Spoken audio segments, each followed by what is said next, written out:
এই সময়কালে যদি আপনারা বৃদ্ধির প্রস্তাব দেন, আপনারা গণদুষ্মন, আপনারা আমাদের ব্যবসা বাণিজ্যকে শত শত শিল্প কলকারখানা বন্ধ করার পায়তারা করছেন। খরচ বন্ধ করেন আল্লাহর রাস্তে। আমরা জনগণ পল্টন থেকে আসতে এখানে 2 ঘন্টা লাগে।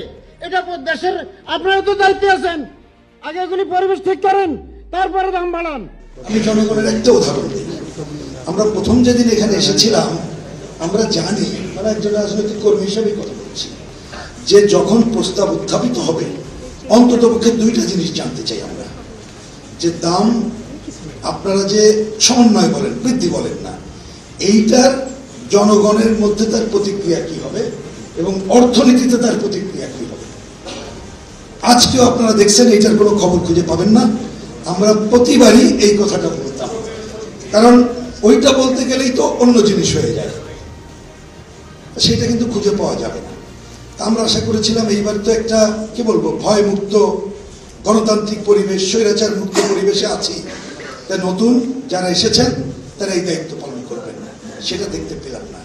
সেইটা যদি দেখতে পেতাম তাহলে মূল্য বৃদ্ধির প্রস্তাব নিয়ে আজকে কোনো শুনানি হতো না।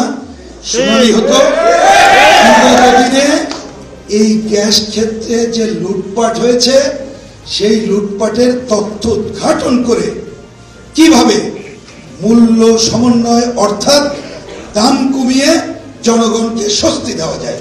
আমি অনুরোধ করব, এই 1-2 দিন পরে রমজান মাস, রমজান মানে তো ভাই কি সংযমের মাস বলে না, এই সংযমের মাসের শুরুতে আমি মাননীয় সদস্যবৃন্দদেরকে অনুরোধ করব, আপনারা সংযমের পরিচয় দেন এবং জনগণকে এই রমজানের আগেই আপনারা ঘোষণা দেন যে আজকে যে প্রস্তাব নিয়ে এটা করা হয়েছে আমরা এটাকে বাতিল করলাম এবং যে দুর্নীতি লুটপাটের উপখ্যান খুঁজে বের করে মূল্যহার কমিয়ে জনগণকে আমরা স্বস্তি দেব।